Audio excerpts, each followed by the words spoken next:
जसं तुम्ही सांगितलं लहानपणी बाबांनी तुम्हाला सपोर्ट केलं. हं. तसं लग्नानंतर म्हणजे हे सगळा जो व्याप होता तो तुमचा लग्नानंतर, तर फॅमिली सपोर्ट कसा होता तुम्हाला? असं आहे बघा, फॅमिली सपोर्टशिवाय कुठलाही माणूस यशस्वी होत नाही. त्यांचं ते कधी पडद्यावरती नसतात, पण पडद्यामागून त्यांचं सर्व काही असतं. आणि मी खूप खूप आभारी आहे माझ्या फॅमिलीचा. माझी दोन्ही मुलं अतिशय समंजस आहेत. म्हणजे माझा धाकटा मुलगा चेतन, मोठा मुलगा राहुल, दोन्ही अभ्यासू आहेत आणि चांगल्या मार्गाला ते लागलेले आहेत तिथे. तसंच माझी Mrs deputy commissioner of income tax म्हणून रिटायर झाली. ती IRS आहे ती. आणि एक ह्या सर्वांचाच एक चांगला सपोर्ट मिळाला. आणि आम्ही घरामध्ये थोड्या लहान छोट्या-मोठ्या कुरबुरी या होतात, त्याशिवाय रंगत पण येत नाही. हा भाग जरी सोडलात, तरी I am thankful to them. आणि त्यांच्या सपोर्टशिवाय हे काही इतकं घडलंच नसतं. माझं लग्न 19 जूनला 19 जून 1979ला झालं. ते मुंबईचे माझे एक काका होते, म्हणजे लांबचे काका, राम लाटावकर म्हणून. त्याने ते जोडवलं होतं. आणि माझे सासरे हे मंत्रालयामध्ये डेस्क ऑफिसर होते एज्युकेशन डिपार्टमेंटमध्ये. ही त्यांची पार्श्वभूमी होती. माझी मिसेस MA झालेली आणि तिने इन्कम टॅक्स जॉईन केलं आणि स्टेप बाय स्टेप ती deputy commissioner of income tax इथपर्यंत ती गेली. तिलाही संगीताची, गाण्याची आवड आहे. ती त्याच्यामध्ये रमते. आणि आता प्रत्येकजण आपापला छंद जोपासतात. त्यातला माझा छंद म्हणजे लिखाण आणि वाचनाने करायचं. आणि वाचनाची मला ते प्रचंड आवड आहे, अजूनही आहे. आणि मी ते वाचत असतो, म्हणजे सतत वाचत असतो. बरं का. माझ्या मोठ्या मुलाला जुळ्याच्या 2 मुली आहेत. त्यांचं नाव आहेत अवनी आणि निवा.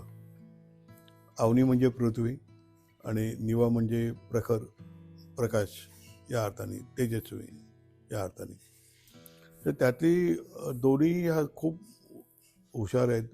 एक सुंदर पियानो वाजवते, एक गिटार वाजवते. दोघींच्या आवडीनिवडी थोडंसं भिन्न आहेत. आणि त्यातली निवा आहे ना, ती गेल्या 2025मध्ये तिने 600हून जास्त पृष्ठांची पुस्तकं, 101 पुस्तकं वाचली. आणि तिला वाचनाची प्रचंड आवड आहे. आणि ती नेहमी चॅलेंज करते की यू आस्क मी एनिथिंग, मी ज्या तुम्हाला शंका असेल तर. आणि ती अशी वाचते ती. आणि अवनी जी आहे, तिने काहीतरी 31 पुस्तकं वाचली. पण तिचं कुकिंग किंवा काहीतरी क्रिएटिव्ह, काहीतरी पेंटिंग याच्यामध्ये तिची आवड आहे. आणि माझी जी सूनबाई आहे पारुल, तिलाही पेंटिंग, चित्रकला, हे जे सर्व सिंगिंग तिची आवड आहे तिथे. तर तिला वाचण्याची प्रचंड आवड आहे. आणि मला एक काय गोष्टीचं आश्चर्य वाटतो की ही वाचन आवड आपल्या पिढीमध्ये जतन करून राहिली, ती चांगलीच गोष्ट आहे. कारण मी अजूनसुद्धा आदाशासारखं पुस्तक वाचतो. पुस्तक माझ्या हातात जर मिळालं तर ते मी सोडत नाही, ते संपवल्याशिवाय जात नाही. म्हणजे संपवतच ते पुस्तक नाही. आणि कुणी मला भेट दिल्यानंतर ते पुस्तक वाचलं नाही असं होत नाही. ते वाचतो मी, त्यांना नंतर मी फोन करून किंवा तो फेसबुकवरती किंवा कुठे काही असेल माध्यमातून, तर मी त्यांना ते कळवतो की मला आवडलं, कसं आलं, काय असेल, तर असं करतो. तर ती वाचन करायला ती आवडते. आणि मी आणखीन एक तुम्हाला मुद्दामून गोष्ट सांगतो की समग्र सावरकर मी मॅट्रिकला असताना वाचून पूर्ण केलं. अलिबागची जी सार्वजनिक वाचनालय, डोंगरे हॉलमधली जी वाचनालय आहे, त्यातली इतिहासावरची सर्व पुस्तकं मी वाचून काढलेली आहेत. हा माझा रेकॉर्ड आहे. त्यानंतर कोण फारसं तिथे वाचायला कोण गेलं नाही. माझे आवडते लेखक लेखक म्हटलं तुम्ही, रत्नाकर मतकरी, श्रीना पेंडसे माझे आवडते लेखक आहेत. मी जेव्हा तोंबाडचे खोत त्यांचं 2 खंडातलं जे पुस्तक आहे, ते जवळजवळ 1600-1700 पानाचं पुस्तक आहे. तर ते मी वाचलं, 5 दिवसात वाचलं. तर माझे सहकारी, आम्ही पुण्याला जात होतो, ते म्हटलं काय म्हणता सर, तुम्ही काय पण सांगताय तिथे. तर म्हटलं बेटा, तू त्या पेडणेकर नावाचा, म्हणजे माझा सिनियर क्लर्क होता, त्याला म्हटलं तू कुठलं एक चॅप्टर मला सांग क्रमांकाचं, आणि त्यातला तू प्रश्न विचार, मी तुला सांगतो त्यात काय आहे ते. आणि मग ते आम्ही संध्याकाळी असतो त्याला, तो पण कोकणातलाच, तो कणकवलीजवळचा तिथं होता, वेंगुर्ला कणकवलीजवळचं. तर तो विचारायचा आणि मी त्याला सांगायचो हे असं असं आहे त्याच्यामध्ये. मग तो म्हटलं की मी जेव्हा बोलतो तेव्हा तू शंका घेऊ नकोस, जेव्हा मी बोलतो तेव्हा बोलतोच आणि कॉन्फिडन्सनी बोलतो. आणि पण ही मला गंमत अशी वाटते की ही जी परंपरा आहे वाचनाची, ती आमच्या पिढीमध्ये आले, म्हणजे माझ्या नातवांच्या मध्ये आले, त्याचं मला खूप खूप समाधान वाटतं. खूप वाचता असं. आणि मग ह्या अवनी निवासीवरती मी एक पहिलं पुस्तक लिहिलं, त्यांचं व्यक्तिचित्रण केलं. त्या कशा आहेत, काय आहेत तिथे. ते आजोबा म्हणजे त्यांचा परवलीचा शब्द. एक एक ते खूप. तर त्या पुस्तकाचं प्रकाशन आम्ही विलेपार्ल्याच्यामध्ये एका कार्यक्रम केलं होतं. तर मधुमती संप्रे म्हणून आहेत, त्या कवयित्री आहेत चांगल्या, कोकणातल्याच आहेत, त्यांच्या पण चांगल्या आहेत त्यांच्या कविता वगैरे. तर त्यांनी असं म्हटलं की आजपर्यंत आजोबांनी नातवावरती लिहिलेलं पुस्तक आहेत, पण आजोबांनी नातींच्यावरती लिहिलेलं पुस्तक हे पहिलेच आहे आणि याची नोंद मराठी साहित्याने घ्यायला पाहिजे.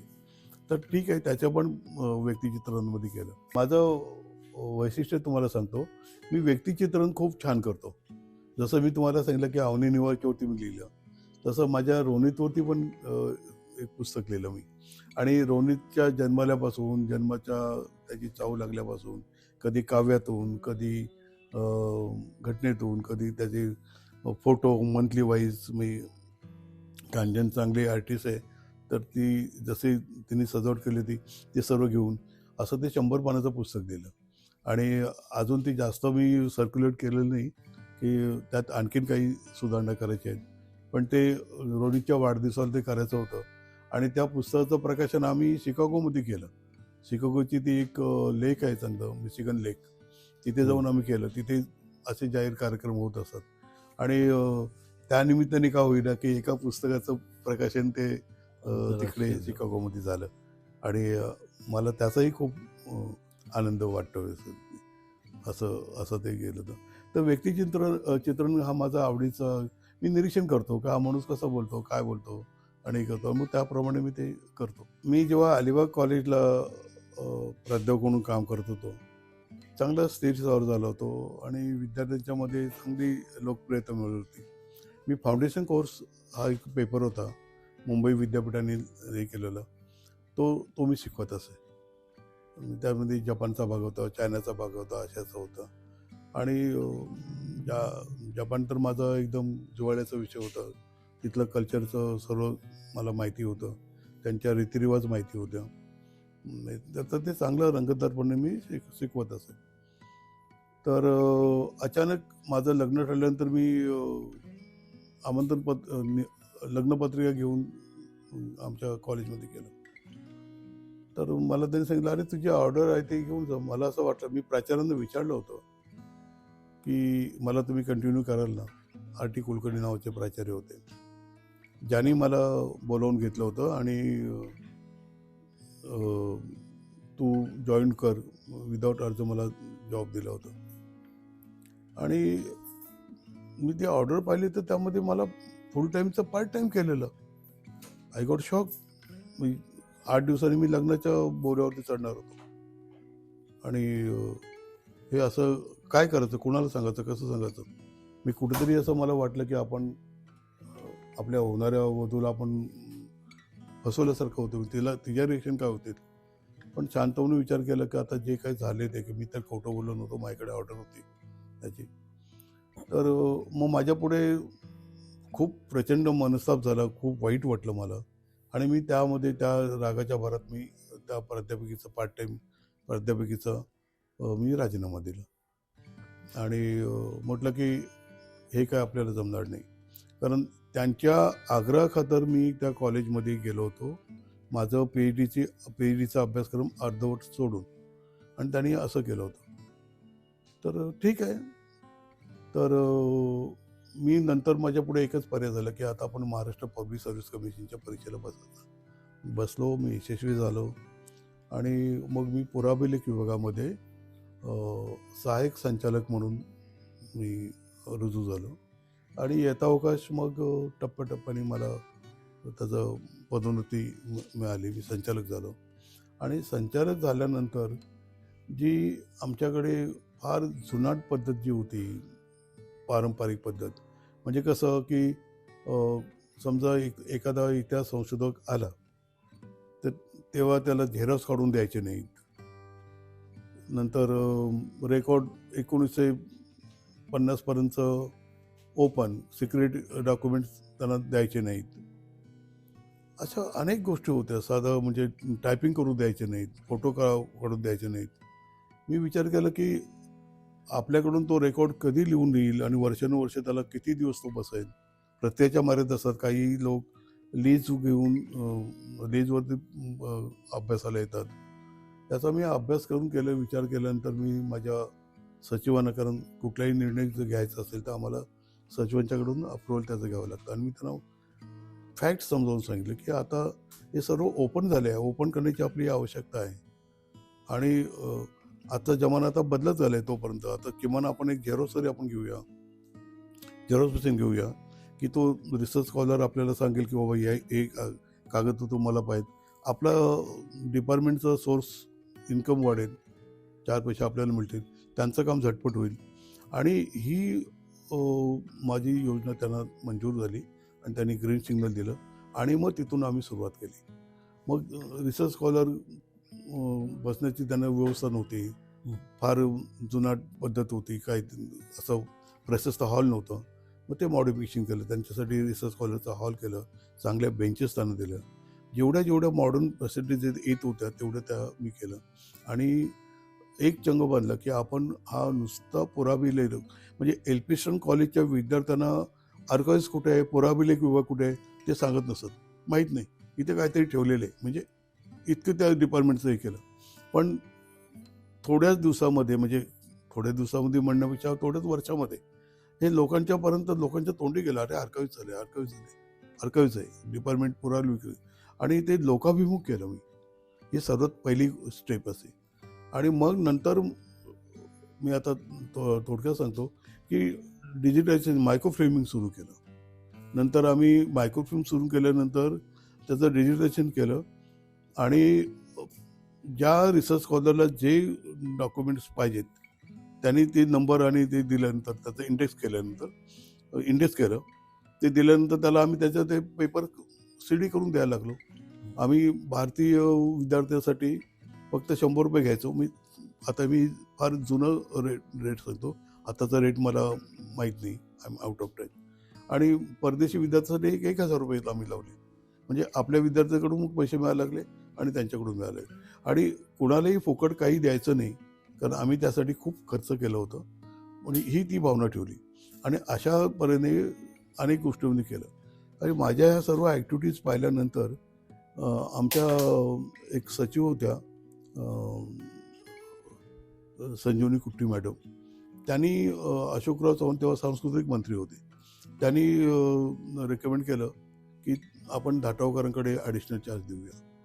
कारण आमच्या त्या कल्चरल डिपार्टमेंटचा, सांस्कृतिक कार्य विभागाचा बजेटच जवळजवळ 80 कोटीच्या आसपास होतं तेव्हाचं. कारण अनेकांना मानधन देणं, चित्रपटांना अनुदान देणं, म्हणजे अनेक विषय त्याच्यामध्ये होते. त्यामध्ये यशवंतराव वाङ्मय पुरस्कार आला, म्हणजे सर्व असं होतं. तर मग मी विचार केला की आता आपण ही आपल्याला संधी मिळाली, त्याचं आपण सुरू करूया. आणि मग मी माझ्या डिपार्टमेंटचं कामामध्ये कुठल्याही प्रकारचा व्यत्यय न येता मी त्या डिपार्टमेंटला पण तितकंच हे केलं. गव्हर्नमेंटची गाडी असायची आणि सर्व काही काम सुरू केलं. आणि गमतीचा भाग म्हणजे पहिल्यांदाच बेकेशीच्या ग्राउंडवरती ओपन मैदानामध्ये आम्ही तो कार्यक्रम आयोजित केला, बरं का. आणि त्याच वेळेला मला 2 चांगले मित्र भेटले. आजही ते त्यातले विजय खातू आता राहिले नाहीत, ते लवकर गेले बिचारे. पण राजन बने एक माझे चांगले, आजही ते माझे जवळचे मित्र आहेत. आम्ही एकमेकाशी बऱ्याचशा गोष्टी शेअर करतो, बरं का. आणि ह्या सर्वांच्या टीममधून तो आम्ही ओपन कार्यक्रम केला. नंतर सुनील दत्तांचा शेवटचा कार्यक्रम, त्याच्यानंतर थोड्या दिवसामध्ये ते नितीन पवार. नंतर त्यावेळचा आपला जो साऊथचा हिरो आहे बघा, रजनीकांत. बरं, माझं थोडंसं स्लिप ऑफ टंग झालं. त्यांना आम्ही बोलवलं, पण नेमकं त्यांचं काहीतरी कोणतरी घरामध्ये सिरियस आजारी होतं, म्हणून त्यांनी त्यांच्या मोठ्या भावाला बोललं होतं आणि त्यांनी लिहून दिलेलं स्क्रिप्ट त्यांनी वाचून दाखवलं होतं असं. तर अशा लोकांना आम्ही आणलं होतं. नंतर दादासाहेब फाळकेनं ते व्हीलचेअरवरती होते, तरी पण त्यांना आणलं आणि त्यांना पुरस्कार दिला आम्ही. म्हणजे मी ते केलं ही आणि त्या संपूर्ण कार्यक्रमाची मी स्क्रिप्ट लिहायला लागलो. आणि स्क्रिप्ट लिहायचा अनुभव मला अगोदर 2 वर्षापासून आला होता. मला राजन बानेच बोलले होते, तुम्ही लिहू शकता, तुम्हाला आहे लिहायचं. मी म्हटलं बघूया कसं होतं. आणि स्क्रिप्टमध्ये कुठे पंचिंग असावं, कुठे लाफ्टर हे ते मला टेक्निक जमलं बरोबर. आणि 3 तासाचं स्क्रिप्ट मी लिहिलं होतं आणि त्याप्रमाणे तो कार्यक्रम झाला होता. त्या कार्यक्रमाच्या शेवटी म्हणजे स्वर्गीय विलासराव देशमुख जेव्हा उभे राहिले तेव्हा ते सर्व प्रोटोकॉल विसरून बोलले की या धाटावकरांनी इतकं सुंदर कार्यक्रम केले की आम्हाला वाटते हा खाजगी कार्यक्रम कुठल्या तरी कंपनीचा कार्यक्रम आहे की काय, की सरकारी कार्यक्रम इतका चांगला असेल असं वाटत नाही. ही गोष्ट आहे 2005ची. 2005 साली मी सांस्कृतिक कार्य संचालक होतो आणि दुसऱ्या दिवशीच्या सर्व पेपरमध्ये मराठी पेपर वृत्तपत्र कधी शासकीय कार्यक्रमाला चांगलं म्हणत नाहीत, हे अंडरलाईन करून सांगा. मी सांगतो तुम्हाला, काहीतरी खुसपटं काढतात, पण सर्व ते 30 तारखेला तो कार्यक्रम झाला, 30 एप्रिलला कार्यक्रम झाला. त्या दादासाहेब फाळकेंचा तो दिवस होतो, म्हणजे त्यांच्या स्मृतिदिन होता. तर त्या दिवशीचा पेपरमध्ये, दुसऱ्या दिवशीच्या पेपरमध्ये 1 मेला पुढे मी सांगतो. तर 1 मेला आम्ही आणखीन महाराष्ट्र दिन कार्यक्रम केला, कारण महाराष्ट्र दिन होतं आणि त्यामध्ये मराठी पाऊल पडते पुढे हा कार्यक्रम आणखी वेगळा ठेवला होता. त्याचंही स्क्रिप्ट लिहिलं होतं. त्याच्यामध्ये रघुनाथ माशेलकर जे थोर नामांकित सायंटिस्ट आहे त्यांना बोललं होतं, आणखीन काही लोकांना बोललं होतं आणि एक पारितोषिक त्याचं आम्ही डॉक्टर बाबा आमटेने दिलं होतं. पण ते प्रकृती असं येऊ शकत नव्हते, मग त्यांच्या घरी आम्ही ते नेऊन दिलं.